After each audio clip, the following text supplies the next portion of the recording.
Okay, picture this. You walk into a high-stakes, absolutely chaotic room. Maybe it's a massive negotiation or a high-level boardroom. Everyone is just fighting for attention, right? They're talking over one another, shuffling papers, reacting to their buzzing phones, just desperately trying to prove their importance. It's pure, frantic, reactive energy. But then, you look over at the corner of the room. There's one person sitting completely, utterly still.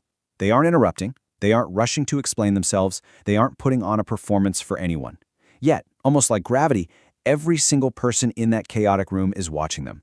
Everyone is unconsciously waiting for their response. They're actually adjusting their own behavior to match this one incredibly calm individual.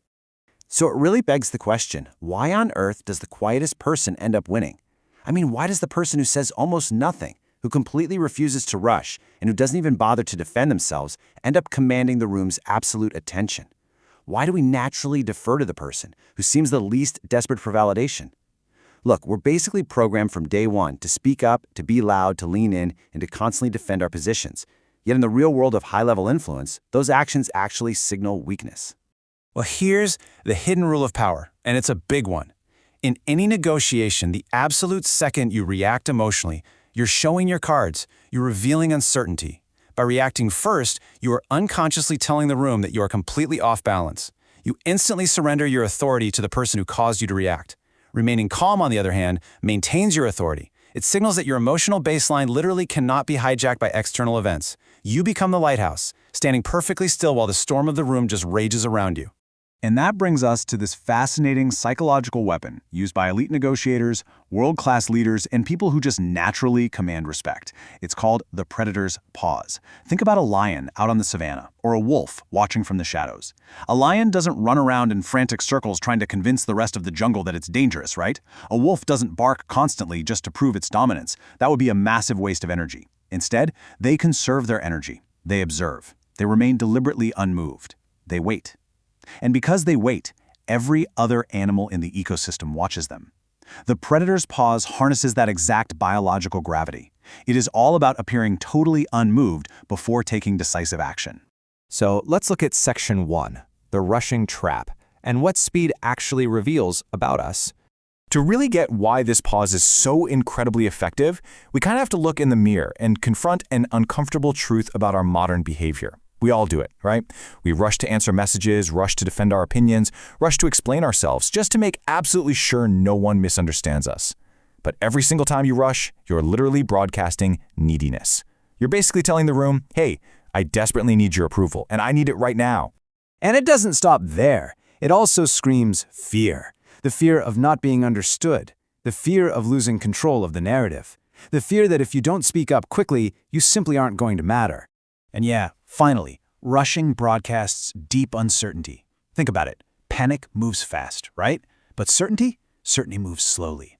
A grandmaster in chess doesn't slam their pieces down on the board. They calculate, they wait, and they move with absolute, chilling deliberation. Powerful people do not chase the room. The room chases them, simply because they refuse to move at the speed of panic. Now, think about what happens when you're publicly challenged. Our immediate reactive instinct is to just flood the zone with words to release the pressure. Imagine someone questions your expertise in a crowded room. Most people instantly start explaining, defending, arguing, anything to release that super uncomfortable tension. But here is the trick. Silence actually creates pressure. If you remain perfectly calm and silent, just staring back at the person who challenged you, something incredible happens. That uncomfortable pressure doesn't just dissipate, it transfers entirely onto them and the rest of the room. People literally cannot tolerate silence. They'll start talking, correcting themselves, and backpedaling just to fill the void. You win the exchange not because you spoke more, but because you had the emotional control to speak less. So how does the predator's pause actually work in the real world? It basically boils down to executing it in these 4 specific moments. 1. When a question is asked, don't just blurt out the answer. Pause. 2. When you are challenged, don't get defensive. Pause. 3. When entering a room, don't rush to mingle. Stand, observe, pause. And 4. When making a decision, pause. You aren't doing this because you're unsure. You're doing it because you are deliberate. You're shifting from operating on desperate impulse to operating on clear strategic intention. All right, moving on to Section 2. Let's put this into practice with what we call the boardroom test. remaining calm under pressure. Let's really put this to the ultimate test. Visualize a high-stakes scenario. You're in this gorgeous, high-stakes luxury boardroom, all the executives are watching, and suddenly, bam, your boss publicly rips into your latest project. The standard reaction is immediate, right? The heart rate spikes, your voice pitches up, you start talking faster, making excuses, trying to soften the blow, your emotions become entirely visible to everyone, you failed the test. Now imagine a completely different response. The boss delivers the criticism. You maintain unbroken eye contact. You don't flinch. You remain perfectly still. You take a full, deliberate pause, and then you say, calmly, "I understand. I'll review it." And then you simply stop talking. No excuses, no emotional performance, no desperate attempt to win them back in the moment. You just sit there in complete composure. I guarantee you, instantly, the dynamic shifts. The room suddenly becomes incredibly uncomfortable. Not you, the room. The other executives will actually squirm in their seats. And why is that? Because calmness under fire, without any sort of emotional performance, is exceedingly rare. And in human psychology, rare things are automatically perceived as highly valuable. By doing absolutely nothing, you have projected massive, unshakable confidence. Which leads us perfectly into Section 3, killing the inner servant, and finally stopping the cycle of seeking permission. To really master this, you've got to crush that inner servant. You know the one. That desperate little internal voice begging you to over-explain yourself, whispering, make them understand, make sure they like you. True authority requires killing that inner servant and stopping the endless cycle of seeking permission. This directly ties into the law of scarce words. Just like gold gets its massive value from absolute scarcity, your words only carry weight if they aren't constantly overflowing. People who talk constantly, they just become background noise. Their input is cheap and infinite.